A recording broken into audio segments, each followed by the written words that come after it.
안녕하세요. 날마다 죽게로 6월 19일 본문 보도록 하겠습니다. 오늘 본문은 이사야 49장 1절에서 13절 말씀입니다. 역시 3번 정도 정독하신 후에 이 영상을 보시면 좋을 것 같습니다.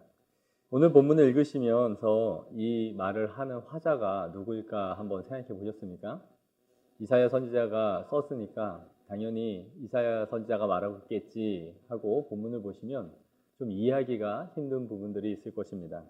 오늘 본문 1절에서 내게 들으라 나를 부르셨고 내 이름을 기억하셨으며 라고 말하는 이 사람은 1인칭으로 자신을 말하고 있습니다. 그러다가 5절에 가서는 그는 태에서부터 나를 그의 종으로 지으신 이시오 야곱을 그에게로 돌아오시게 하시니 라고 그라고 화자가 바뀌는 것을 보게 됩니다. 본문을 이해하는 데 있어서 이 사람이 누구일까 하는 것을 아는 것이 중요한 부분입니다. 이사야서에서는 종의 노래라고 불리는 곳이 4곳이 있는데요. 42장, 49장, 50장, 52장입니다. 오늘 이 본문은 종의 노래 가운데서도 두 번째에 해당하는 부분입니다.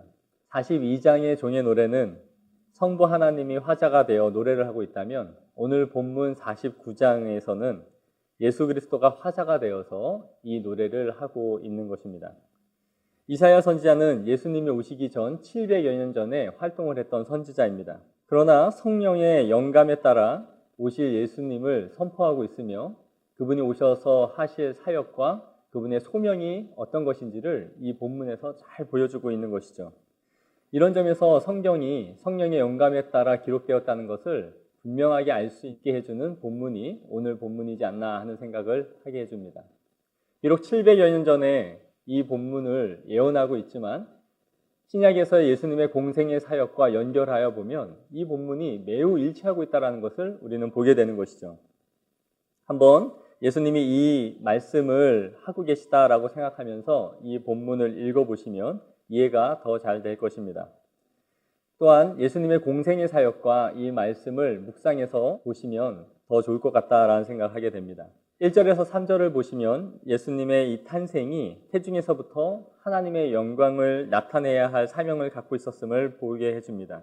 여호와께서 태에서부터 나를 부르셨고 내 어머니의 복중에서부터 내 이름을 기억하셨다라는 것이죠.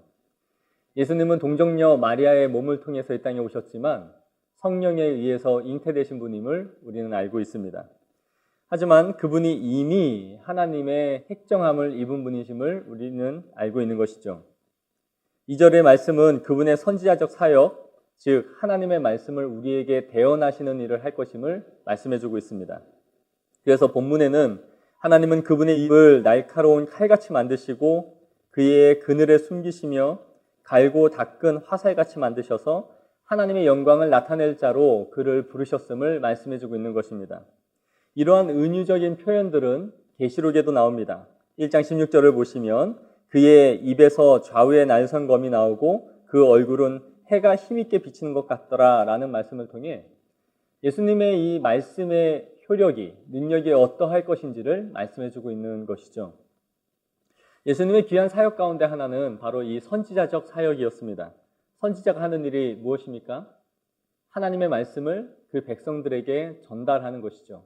대언하는 일을 하는 것입니다. 바로 예수님이 하나님의 말씀을 우리에게 대언해주고 있는 것입니다. 의에 대하여, 죄에 대하여, 심판에 대하여 우리에게 말씀하실 것임을 우리에게 보여주는 것이죠. 그러나 예수님의 이 선지자적 사역이 예수님을 죽음으로 몰고 갔다라는 것을 우리는 기억해야 합니다.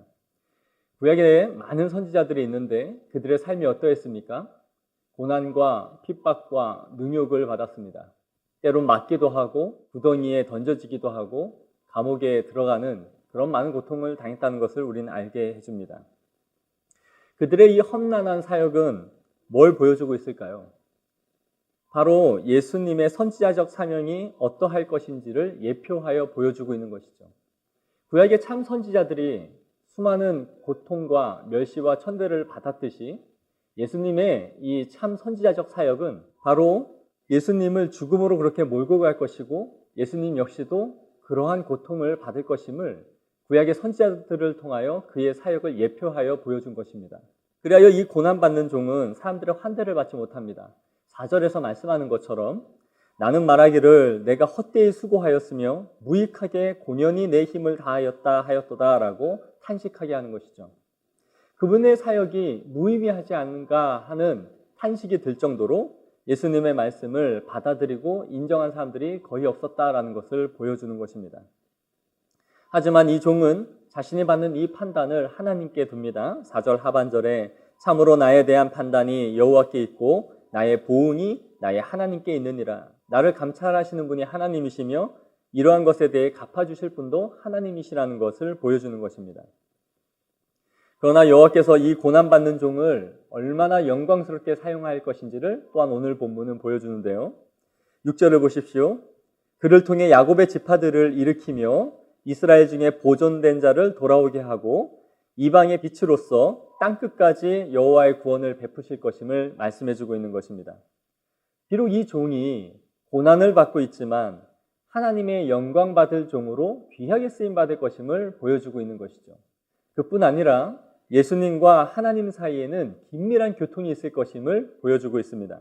8절에 보시면 은혜의 때에 내가 내게 응답할 것이다 라고 말씀하시고 구원의 날에 그를 도울 것이다 라고 말씀하십니다. 또한 내가 장차 너를 보호하여 너를 백성의 언약으로 삼으며 나라를 일으켜 그들에게 그 황무하였던 땅을 기업으로 줄 것임을 말씀해 주고 있는 것이죠. 즉 예수님은 고난을 받는 종이지만 그분의 사역은 하나님의 영광을 위대하게 드러낼 것이고 이 땅에서 공생의 사역을 감당하는 동안 하나님과는 긴밀한 교통을 나눌 것임을 말씀해 주고 있는 본문입니다. 어떻습니까? 700여 년 전에 활동한 선지자의 예언이지만 신약의 예수님의 사역을 너무나 잘 보여주고 있다라고 생각되지 않습니까? 그래서 이 성경에 영감을 부인하는 많은 자유주의 신학자들은 예수님 이전에 이 이사야서가 쓰여진 것이 아니라 예수님 이후에 쓰여진 것이다 라고 주장할 만큼 정확하게 예수님의 사역과 이 종의 노래가 일치하고 있다는 것을 본문을 통해 보여주는 것이죠. 우리는 이 말씀을 우리에게 한번 적용해 보았으면 좋겠습니다. 단순히 이 말씀이 고난받는 예수님의 사역을 보여주고 있는 것만이 아니라 이 사역은 우리에게도 동일하게 이어지고 있는 것입니다. 구약의 선지자들이 예수님의 공생의 사역을 예표하며 고통받았듯이 우리 성도들도 고난의 종으로 부름을 받고 있다라는 것이죠. 여기서 말하는 고난받는 종은 곧 우리입니다. 하나님의 말씀을 선포하고 또 그 말씀대로 이 세상에서 살아가려고 힘쓰는 여호와의 종들은 동일하게 고난을 받을 것임을 본문은 보여주는 것이죠. 하지만 거기에만 머물지 않습니다. 고난받는 종이 예수님과 긴밀하게 교통하며 하나님의 은혜를 누렸듯이 고난받는 종으로 이렇게 살아가는 우리들에게 하나님은 한량없는 은혜를 베푸셔서 주님과 친밀한 교제를 하게 하십니다. 예수님을 통하여 하나님의 영광이 밝히 드러났듯이 오늘날 하나님의 자녀들을 통하여 하나님은 영광을 받으십니다. 뿐만 아니라 하나님은 아들을 보호하시고 구원의 날에 내가 너를 도왔다라고 말씀하듯이 그 말씀을 따라 걸어가는 하나님의 자녀들을 도우시고 은혜의 날에 구원의 날에 우리에게 은혜를 베푸십니다. 오늘도 이 말씀을 묵상하시면서 동일한 노래를 부를 수 있는 하루가 되시기를 간절히 축복합니다.